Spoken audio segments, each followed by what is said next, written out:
Welcome to episode 4 on a chronological journey through the Bible. You are probably wondering why the last 3 episodes were all about history and not so much the Bible. Please remember that we are trying our best to honor and listen to the different voices found in the Bible. At its core, the Bible is about the experiences and stories of what would later become the Israelites. Until this point, they were also in a place called Israel.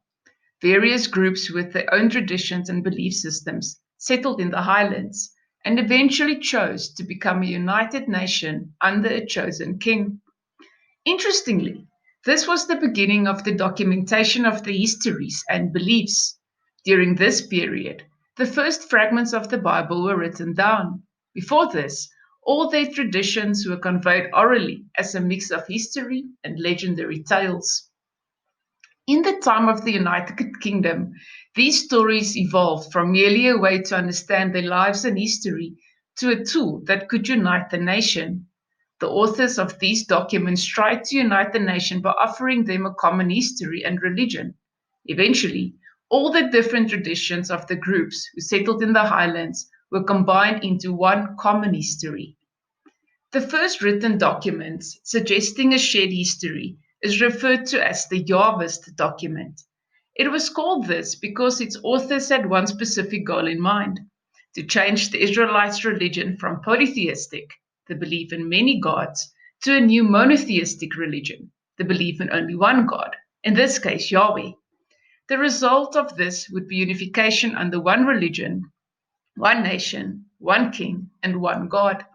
It was told that this God Yahweh was not only the God over all other gods, but he was also the creator of humankind. Furthermore, he was also the personal God of the Israelites, always present and in control of their fate. This God has wandered amongst them in the Garden of Eden and could be talked to directly. He was a God who had their best interest at heart. However, most people living in the highlands worshipped the Canaanite god El. He was understood to be the head of the council of gods, but the Yahwists had an ingenious plan to change that belief. They convinced the Israelites that Yahweh and El were the same God.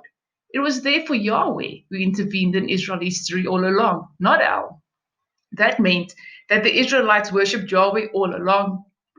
The most effective way in which the Yahwists convinced the people that Yahweh was the only God worthy of worship was by reinterpreting known stories with Yahweh as the main character. For instance, the flood narrative found in Genesis show many similarities to much old oral Mesopotamian traditions, which were popular at the time. Although we do not have a copy of the Yahweh's document, we find it dispersed throughout the first 5 books of the Old Testament, which were incidentally definitely not written by Moses. Whether it was written in the time of the United Kingdom or only much later is up for speculation, as some scholars doubt the existence of such a kingdom altogether. What we do know is that it was written by authors with the same point of view, which was the importance of Israel uniting as one nation, under one king, with one history and one religion. As we will see in the next episodes, different groups of authors had different goals or messages for their writings. These writings would eventually be so intertwined in the biblical literature that it becomes difficult to distinguish between them. In the next episode, we will discuss why the United Kingdom split into two kingdoms and how the authors interpreted this event.